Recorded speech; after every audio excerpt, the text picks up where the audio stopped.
Storm clouds dissolved in the morning light as we made our way past a panorama of snow-capped peaks en route to the town of Whittier. Whittier, just one of 3 towns in Prince William Sound, is located at the end of Passage Canal, some 60 miles southeast of Anchorage. Nearly all of its 270-person population live in the Baggage Towers condo, which also houses grocery store, health clinic, post office, church, playground, indoor garden, and police station. Built during World War II to serve as a base for the military, access to the town by road is only through a 2.5-mile, 4,100-meter road rail single-way tunnel. We had previously learned that the waiting list for berths in this marina was 14 years. So this call is simply to visit the fuel dock situated below the hotel.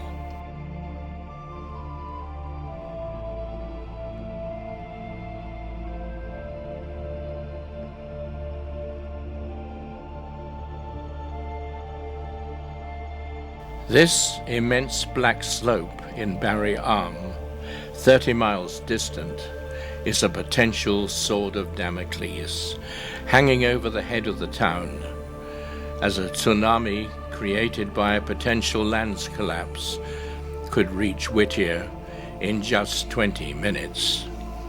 There is ample high ground backing the town, but access is steep and time is limited. Whittier is a cruise ship destination, as passengers can disembark or join the ship due to the train link with the outside world. Across the bay, flocks of kittiwakes swoop and cry against a background of tumbling water.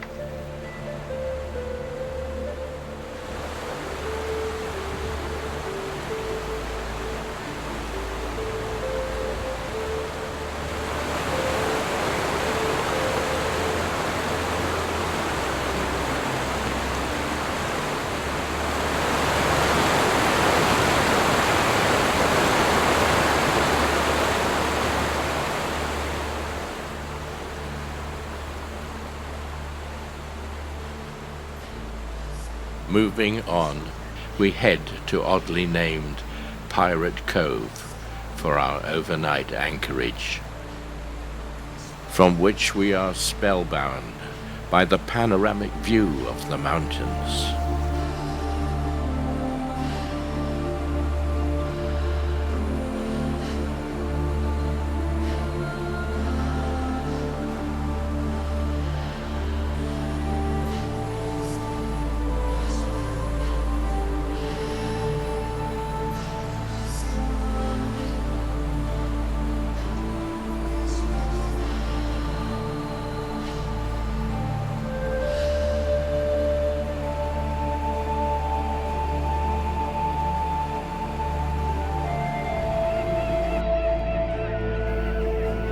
Dawn.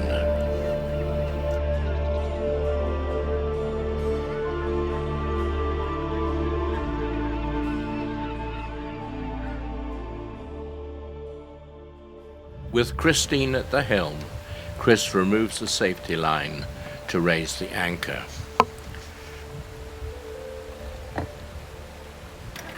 We always use a bridle to take the load off the anchor platform and transfer it to bulwark cleats with their stainless steel backing plates.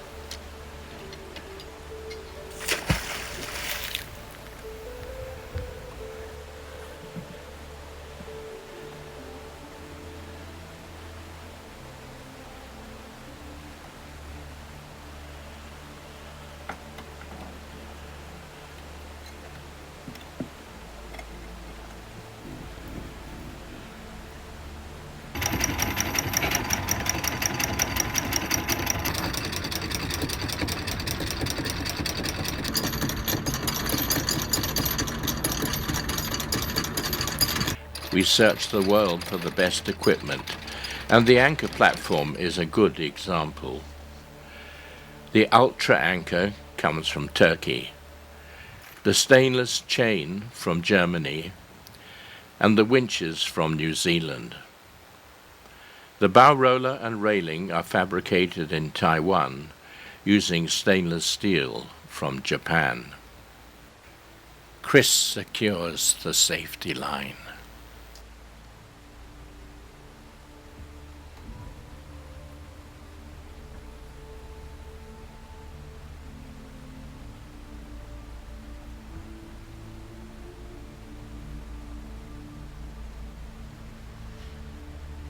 Today's route takes us through narrow and scenic Esther Passage.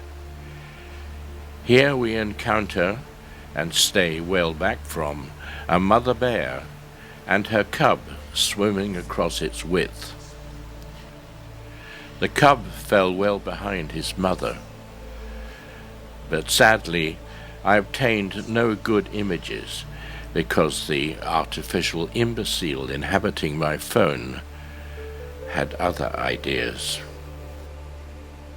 Mountain peaks soared on either hand above thickly forested lower slopes.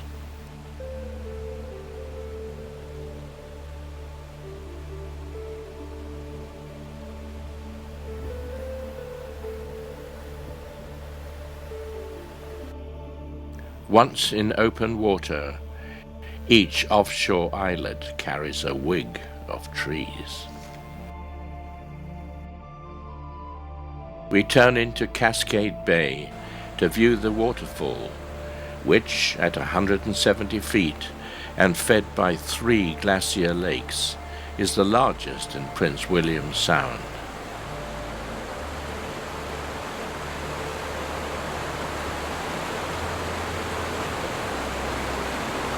There is something mesmerizing about falling water.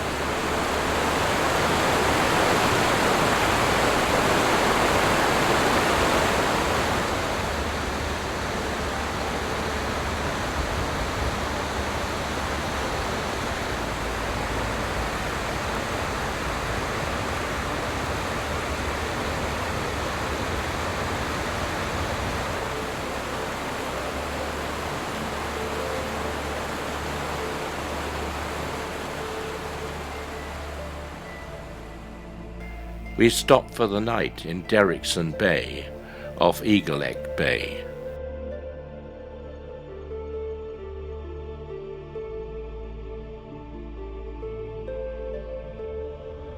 Christine keeps a bow lookout for shallow patches.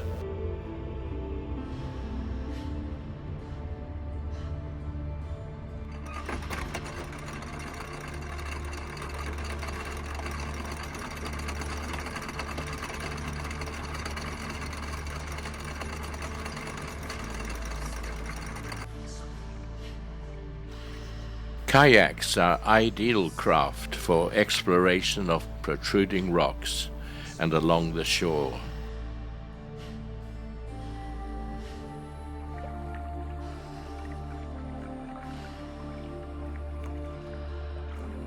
Again, a dense forest makes it almost impossible to hike to the upper slopes.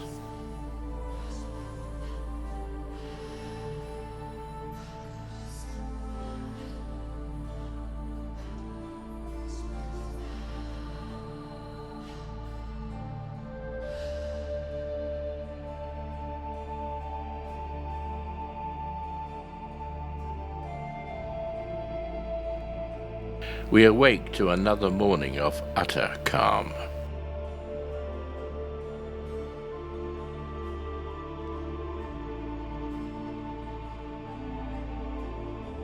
The tide has fallen.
We pass a pair of otters, one with well-developed young, who all decide to submerge at our presence.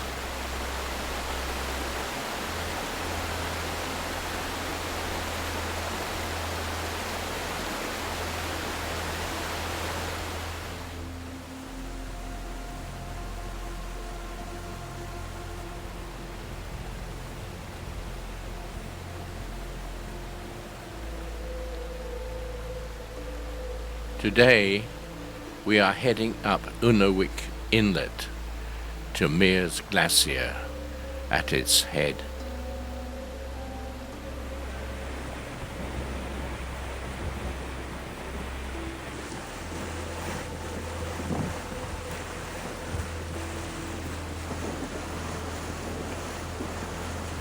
As we approach the glacier, we pass multitudes of sea lions resting on fields of ice carved from its fractured face.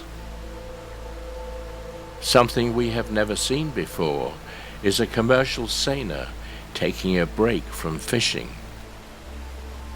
Chris launches our drone to reveal our vessels dwarfed by their surroundings. A hardy female member of the seiner's crew, wearing just a small bikini, steers her paddleboard between the floes. Later, she even takes a swim in the icy water. Meares is reported as being one of only 2 glaciers which are advancing rather than retreating. Our drone reveals toppled, old-growth trees, but also signs of recent withdrawal from that destruction.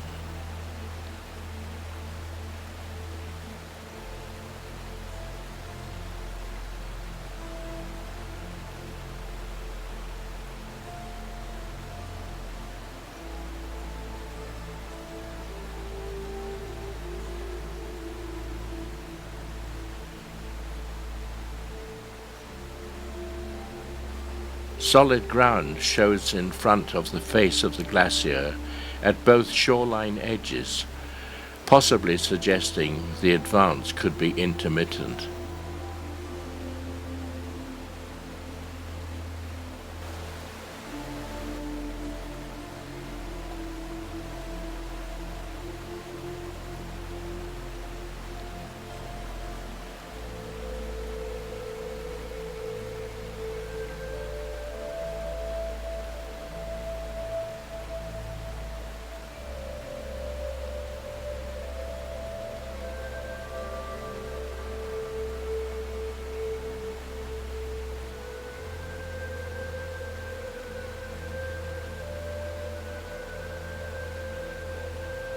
Fragile pillars of ice line the glacier face, ready to topple at any second. So precarious, we wonder how they remain standing.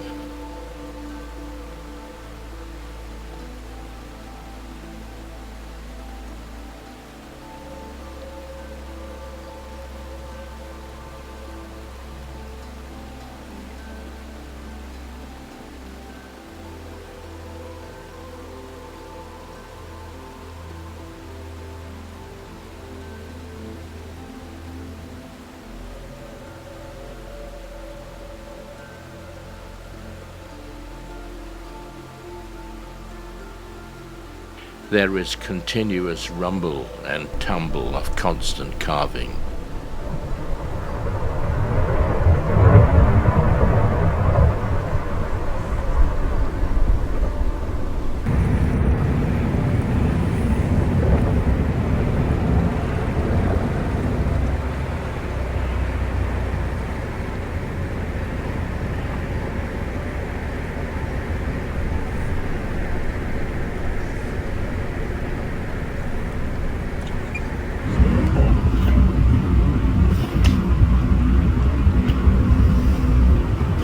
The seiner is a trite more adventurous than ourselves.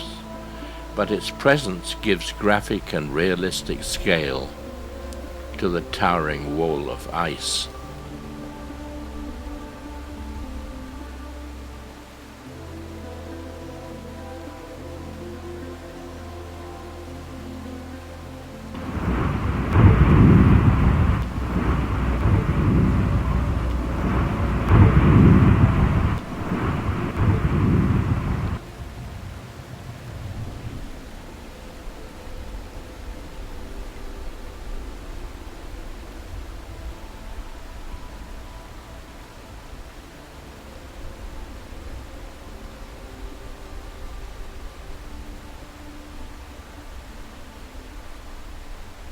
After some 3 hours in the presence of this icy panorama, we reluctantly leave for our evening anchorage among the towering mountains.